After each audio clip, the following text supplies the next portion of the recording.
नमस्कार दोस्तों, कैसे हैं आप? मैं हूं गौरव और ये है ट्रांसफॉर्मेशंस। जब भी हमारे देश के इन्वेस्टर्स के बीच या कह सकते हैं फिलैंथ्रोपिस्ट के बीच या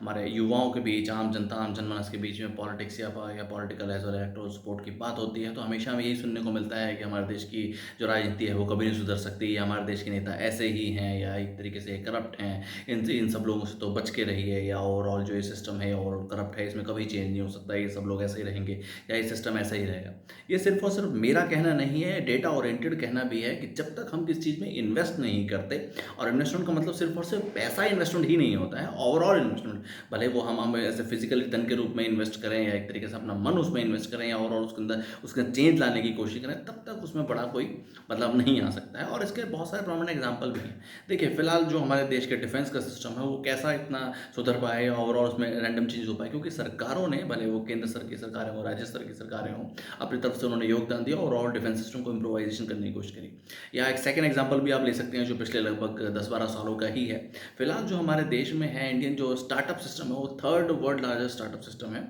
और हम तीसरे नंबर पे हैं। तो ये सिस्टम कैसे इम्प्रूव पाया? आज हमारे देश में लगभग 100 से ज़्यादा यूनिकॉर्न कंपनीज़ हैं, जिनकी ओवरऑल वैल्यू $1 बिलियन से ज़्यादा है, ये कह सकते हैं इंडियन नंबर्स में 1000 करोड़ रुपए से ज़्यादा उनकी वैल्यूएशन है। आप एग्जांपल ले सकते हैं किसी का भी, जैसे लाइक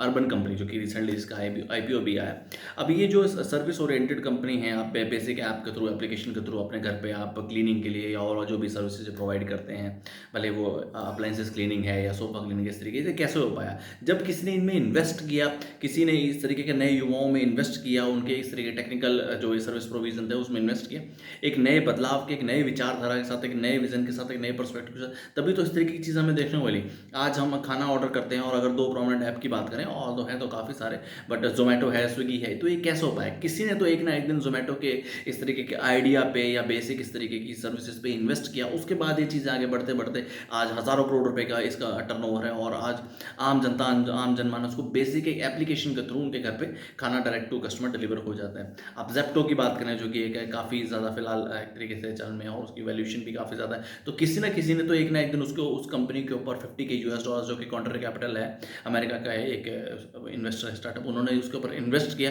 तब आज जाके उसकी इतनी बड़ी वैल्यूएशन हो पाई, और ओवरऑल आम जनता को एक तो बेसिक सर्विस प्रोविजन करने का काम करता है। सिमिलरली ही मेरा ऐसा कहना है कि ट्रांसफॉर्मेशन भी इस तरीके का प्लेटफॉर्म है, और अगर ट्रांसफॉर्मेशंस को भी एक बार को एक साइड में रखा जाए, तो ओवरऑल ये समझने की बात है, अगर हम इंडियन डेमोक्रेसी पे इन्वेस्ट करेंगे, आगे आने वाले नए युवा उसके अंदर आ पाएंगे, डेमोक्रेसी का हिस्सा बन पाएंगे, overall political as well electoral system का हिस्सा बन पाएंगे, उसमें योगदान देंगे, एक्टिवली उसमें अपना जो है सपोर्ट देंगे, तो ओवरऑल डेमोक्रेसी भी इंप्रूव हो सकती है, और हमारे देश का जो एक तरीके से प्रजातंत्र है, जो डेमोक्रेसी है, और जो पॉलिटिकल इलेक्टोरल स्ट्रक्चर है, उसमें भी काफ़ी इंप्रूवाइजेशन हो सकती है।